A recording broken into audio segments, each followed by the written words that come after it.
আমি আমার হাজবেন্ডকে বললাম যে মা হব, কোন দেশে মা হব? সন্তানকে নিয়ে এসে এই দেশে রেখে দিয়ে যাব?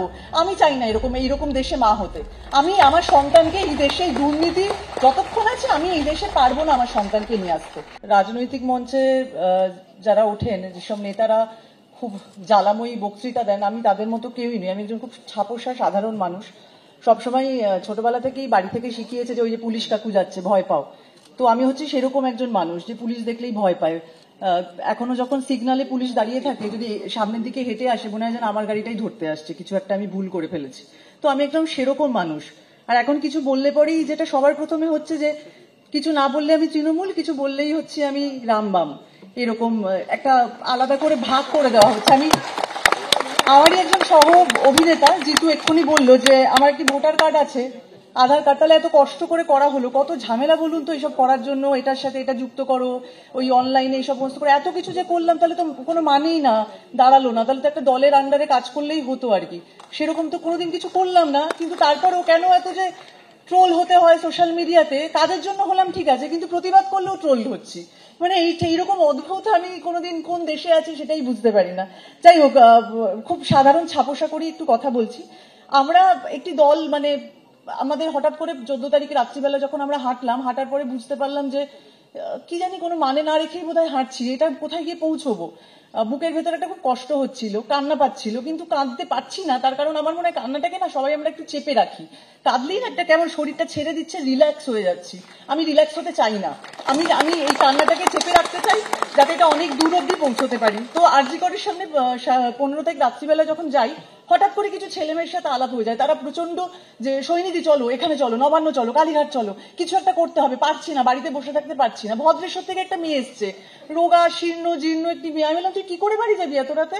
আমাকে বলছে আমি জানি না সৈনিধি, আমি বেরিয়ে চলে এসেছি এত রাত্রিবেলায়, কিন্তু আমার বাড়িতে থাকতে ইচ্ছা করছে না, আমার মনে হচ্ছে যে কোথাও একটু যেতে হবে, কি করবো বলো তো, বুঝতে পারছি না। তো আমরা তিলোত্তমা বলে কি আমাদের একটা জায়গা হয়েছে আর কি, সেখান থেকে আমরা নিজেদের মতো পোস্ট করছি, কি করব বুঝতে পারছি না। তো সংশয়, ভয়, আবার এই দেশেই থাকতে হবে, এই রাজ্যে থাকতে হবে, কাজ করে খেতে হবে, খুব মনের মধ্যে ভয় হচ্ছে আর কি। তো আমরা তিলোত্তমা বলে গ্রুপে আমাদের একটা লেখা হয়েছে, তো সেটাই একটু পড়ে আপনাদেরকে শোনাতে চাইছি। আমরা বিচার চাই, আমরা এই জঘন্যতম অপরাধের বিচার চাই, কিন্তু কার কাছে চাইবো এবং কোন পদ্ধতিতে চাইবো বুঝতে পারছি না। আমরা সাধারণ ছাপোষা মানুষ, তাই আমরা শুধু চিৎকার করেছি নইলে চুপ করে থেকেছি। আমরা দেখেছি আমাদের নির্বাচিত সরকার অপরাধের ন্যায় বিচার না করে নিজেদের গাফিলতি ঢাকতে দেশের সর্বোচ্চ আদালতের সামনে উপস্থিত। আমরা আরো দেখেছি রাজ্যের শাসক দল নিজেরাই বিচার চাইয়ের দাবিকে প্রহসনে পরিণত করার আপ্রাণ চেষ্টা চালাচ্ছে। আমরা একই সঙ্গে এটাও দেখছি বাকি ছোট বড় রাজনৈতিক দলগুলি অবস্থা বুঝে ঘোলা জলে মাছ ধরতে নেমেছে। আমরা সব দেখছি আর তার মধ্যেই প্রতিবাদ করার চেষ্টা করছি। আমাদের অনেক মতের অমিল আছে, সংশয় আছে, আর আছে ভয়, তবু আমরা পথ ছাড়বো না। আমাদের মনের মধ্যে, মাথার মধ্যে অনেক প্রশ্ন ঘুরছে। সরকারি হসপিটালের ভিতর এমন ভয়ানক কাণ্ড কিভাবে হলো, কারা ঘটালো, ঘটনাস্থলে ভাঙচুর করলো কারা, সঠিক তথ্য প্রমাণের অভাব হচ্ছে কেন, এসব আপাতত সর্বোচ্চ আদালতের বিচারাধীন। তাই মহামান্য সুপ্রিম কোর্ট এবং সিবিআইয়ের কাছে তিলোত্তমার নৃশংস হত্যা এবং ধর্ষণের মামলার বিচার চাই যত দ্রুত সম্ভব। এসব তো লিখেছি আমরা, জানি না কি হবে। খবর দেখছি আর প্রশ্ন উঠছে 2023-এর প্রাক্তন ডেপুটি সুপার আক্তার আলী আরজি কর হসপিটালের দুর্নীতি এবং সন্দীপ ঘোষের বিরুদ্ধে প্রশাসনের কাছে অভিযোগ জানানো সত্ত্বেও কেন কোনো পদক্ষেপ নেওয়া হয়নি।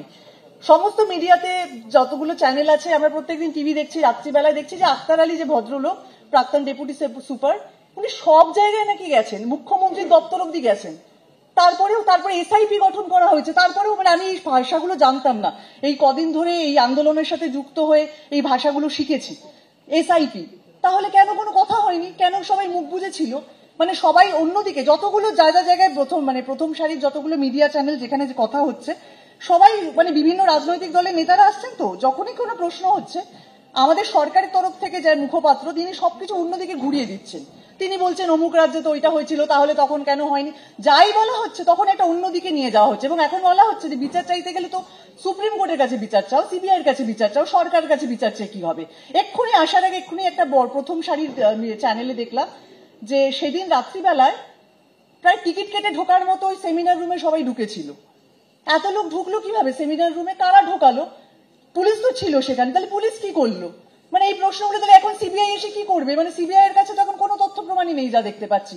তার মানে প্রত্যেকটা ভারতবর্ষে যা কেস হয় বেশিরভাগ কেস ঝুলে থাকে আমাদের যখন মৃত্যু পর্যন্ত, তখন আমরা বৃদ্ধ হয়ে কাঁপতে কাঁপতে বলবো ওই যে একটা ঘটনা হয়েছিল, আমরা আন্দোলনে গেছিলাম কিন্তু কোনো বিচার হলো না, আবার সেটাও এরকমই থেকে যাবে। আমাদের আরো কিছু, এবার আমি আবার আমাদের লেখাটায় পড়ছি। সরকারি হসপিটালের ভিতরে এগুলো পড়া হয়ে গেল।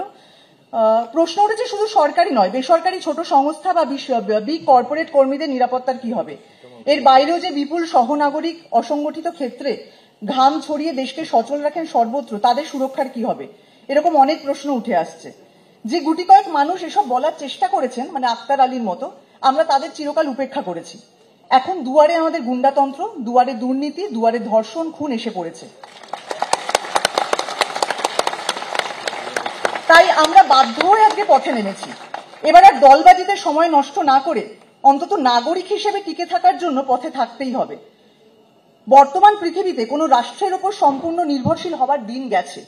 প্রশ্ন তুলতেই হবে প্রতিনিয়ত, যতক্ষণ না উপযুক্ত বিশ্বাসযোগ্য উত্তর পাচ্ছি। বুঝে গেছি থামলে চলবে না। নিজেদের অধিকার, নিজেদের দাবি নিজেদেরকেই বুঝে নিতে হবে। দরকার হলে লড়াই করেই আদায় করতে হবে একজন সাধারণ মানুষ হিসেবে। ছোটবেলায় শুনতাম যে পড়াশোনায় ভালো না হলে নাকি ডাক্তার হওয়া যায় না, ডাক্তার হওয়ার জন্য প্রচুর নাম্বার পেতে হয়, প্রচুর খাটাখাটনি করতে হয়। তো এখন দেখছি যে শুধু তো সেটা করলেও চলে না। মানে এখন তো দেখছি যে কিভাবে এই রাজনৈতিক নেতারা যারা রয়েছেন তাদেরকেও কিভাবে সামাল দেব, একটা সামান্য জায়গাতে কিভাবে, মানে আমি দূরে থাকি, মফস্বলে থাকি, সেখান থেকে আমার বাবা মা, মধ্যবিত্ত বাবা মা, তাদের সমস্ত পুঁজি দিয়ে আমাকে ডাক্তার হওয়ার জন্য তারা লড়াই করছেন। সেখানে আমাকে কি করে একটা আমি ঘর পাবো, কি করে একটা মানে পড়াশোনা করে পাশ ফেল, সবকিছুই সেই সব নেতারা কন্ট্রোল করছেন। বিভিন্ন লবির কথা শোনা যাচ্ছে। কোথা থেকে এলো এগুলো? মানে আমরা তো কোনোদিনও, আজকে তো তিলোত্তমার মৃত্যু আমাদের সবটা চোখে আঙুল তুলে দেখিয়ে দিল। না হলে তো আমি বসে বসে তাহলে ছবি বানাতাম, অভিনয় করতাম, ওই রিল বানাতাম, পোস্ট করতাম, হয়ে যেত, আমার তো কাজ শেষ হয়ে গেল। কিন্তু এই যে নাগরিক হিসেবে আমাদের যে দায়িত্ব, তিলোত্তমার মৃত্যু সেটা বোধহয় আমাদেরকে একেবারে দাগিয়ে দিল যে এবার তোমাদেরকে পথে নামতে হবে। না হলে পরে এই যে আন্দোলনে আমরা নেমেছি, আমাদেরও কিন্তু একটা সময় তিলোত্তমার মতোই অবস্থা হবে। এইটা আমি লিখে দিতে পারি, এটা আমি বলে দিতে পারি যে এখানে আমরা যারা আছি, যারা এখানে বসে আছেন, আমি তো বহুদিন ধরেই আরজিকর এবং মেডিকেল কলেজের এই জুনিয়র ডাক্তারদের সাথে কথা বলছি। ওরাও কিন্তু আর ভালো থাকবে না। ওদেরকে ফেল করিয়ে দিয়ে কোথাও একটা ওদের বয়সটা পার করিয়ে দিয়ে এমন কোথাও পাঠিয়ে দেবে, তাহলে আমরা কোনোদিন এরপরে যদি আমরা আন্দোলনটা শেষ করে দিই, তারপরে ওদের হদিশও আমরা খুঁজে পাবো না, নিজেদেরও হয়তো খুঁজে পাবো না, ওদেরকেও আর পাবো না। তাই জন্য এখন এইটা কিভাবে সুস্থভাবে চালানো যায়, আমরা 1 তারিখ একটা মহামিছিলের ডাক দিয়েছি। ওই যে বললাম, প্রচুর সংশয়, প্রচুর ভয়, কি করব বুঝতে পারছি না, জানি না।